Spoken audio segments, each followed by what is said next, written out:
Good morning friends, health care के authentic video में आपका स्वागत है। नए वीडियो की इन्फॉर्मेशन आपको मिले, इसके लिए जरूरी है कि इस चैनल को सब्सक्राइब कर लें, बेल आइकन को भी दबाएं। वैक्सीन के साइड इफेक्ट को कैसे खत्म किया जाए। कुछ लोगों में संभावना है साइड इफेक्ट हो जाए वैक्सीन लगवाने के बाद। ये पहले भी होता आया है और अब भी कुछ लोगों में देखा जाएगा।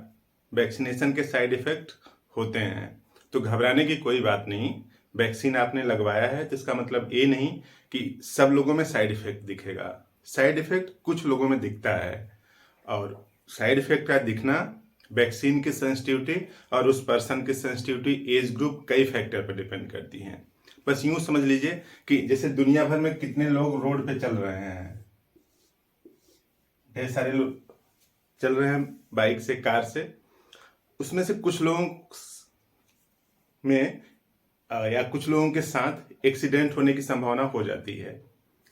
तो देखिए, जैसे रोड पे आप चल रहे हैं तो उसमें से इक्का दुक्का लोगों का, हजारों, कई हजारों में एक दो लोगों की कार, बाइक एक्सीडेंट कर जाती है। इसका मतलब ये नहीं कि रोड पे लोग चलना छोड़ देते हैं। तो बस ये है कि जो भी साइड इफेक्ट हो रहा है वो पहले भी होते आए हैं, तभी किताबों में लिखा है, बुक्स में लिखा है कि साइड इफेक्ट ऑफ वैक्सीनेशन के लिए कौन सी दवा दी जाएगी। बात अलग है कि जो वैक्सीन बनने की प्रक्रिया है, कॉम्प्लेक्स प्रोसेस है, उसमें जल्दीबाजी की गई।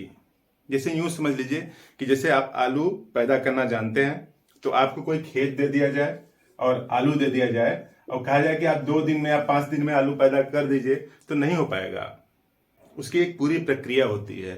उस प्रक्रिया का ठीक तरह से पालन नहीं किया गया या फिर और कुछ गड़बड़ी हुई होंगी। इस वजह से संभावना बनती है कि कुछ लोगों में साइड इफेक्ट दिखे। ये बात नोट कर लीजिए कि सब में नहीं दिखेगा, सब में साइड इफेक्ट नहीं आएंगे। तो घबराने की कोई बात नहीं।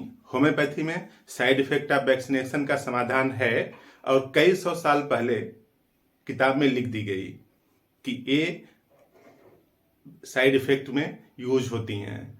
तो पहले भी मेडिसिन दी गई हैं, इसका मतलब कि होता रहा होगा साइड इफेक्ट, अदरवाइज किताब में नहीं लिखा गया होता। तो होम्योपैथी की बेहतरीन दवाइयों में कुछ दवाइयां ऐसी हैं कि जो साइड इफेक्ट वैक्सीन के होते हैं उनको कम कर देती हैं, खत्म कर देती हैं। तो रिपर्टराइजेशन एक टेक्निक होती है होम्योपैथी में, जिसमें कि कई ढेर सारे दवाइयों के ग्रुप में से 2, 4, 6 बेहतर दवाइयां निकाली जाती हैं। उसी एक प्रक्रिया का फॉलो किया गया रिपर्टराइजेशन का। उस रिपर्टराइजेशन में देखा गया कि ये 4 मेडिसिन जो है वैक्सीनेशन के साइड इफेक्ट के लिए बहुत बेहतर तरीके से काम करती हैं। पहला मेडिसिन है सल्फर, दूसरा साइलेसिया, तीसरा थूजा और चौथा मलेंड्रियम। तो कई मेडिसिन के ग्रुप में से रिपर्टराइजेशन एक प्रोसेस होता है। उसको करने के बाद ये देखा गया कि यही 4 मेडिसिन बेहतर तरीके से काम करती हैं। इसके अलावा भी और मेडिसिन है, लेकिन टॉप रैंकिंग में यही 4 हैं। इन 4 मेडिसिन से साइड इफेक्ट जो भी लोगों में होने की संभावना है उसको मिनिमाइज किया जा सकता है, खत्म किया जा सकता है। तो पैनिक होने की कोई जरूरत नहीं है, घबराने की बात नहीं है। घबराना सबसे बड़ी बीमारी है। घबराहट शरीर में काफी नुकसान पहुंचाती है और वो धीमे धीमे क्या करता रहता है, बायोकेमिकल प्रोसेस को अफेक्ट करता रहता है। तो पहली बात, अगर समस्या है तो उसका समाधान है। और ये 4 मेडिसिन को लेना कैसे है, अगर उसकी हम लोग बात करें तो देखिए, जितनी भी मेडिसिन है आप सब 1 ml पावर की आपको लेनी है और इसको रिपीट नहीं करना है।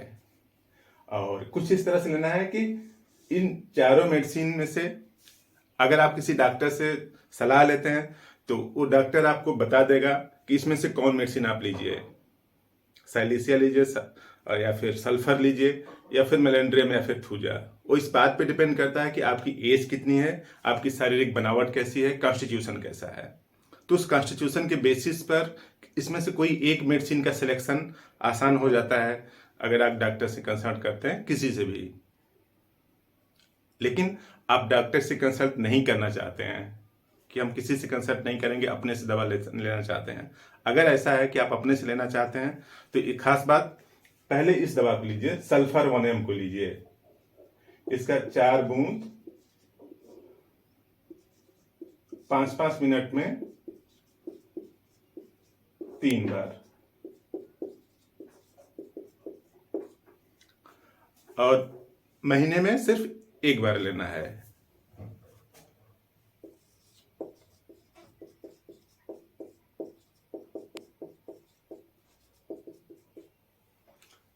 और इसको अगले महीने ले लीजिए ठीक उसी तरीके से, 4 बूंद 5-5 मिनट में 3 बार, यानी पहले 4 बूंद लिया, उसके बाद 5 मिनट बाद फिर 4 बूंद लिया, फिर अगले 5 मिनट बाद फिर 4 बूंद लिया।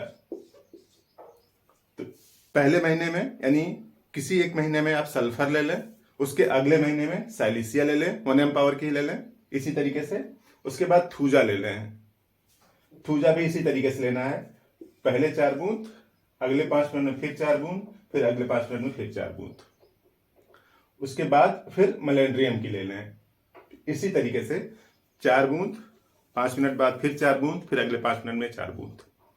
एक एक महीने में लें, बस 1 बार लेना है सुबह में खाली पेट। तो इससे आप अपने से भी साइड इफेक्ट दूर कर सकते हैं। अगर आप चाहते हैं कि इनमें से कोई एक मेडिसिन जो उसके लिए सूट करे, अगर आप उसको सिलेक्शन करें तो किसी से कंसल्ट करना पड़ेगा। अब कई लोग कमेंट बॉक्स में लिखेंगे कि आपने वैक्सीन लगवाया कि नहीं। ईमानदारी से मैं 100% ईमानदारी से बता रहा हूं, मैंने वैक्सीन नहीं लगवाया है।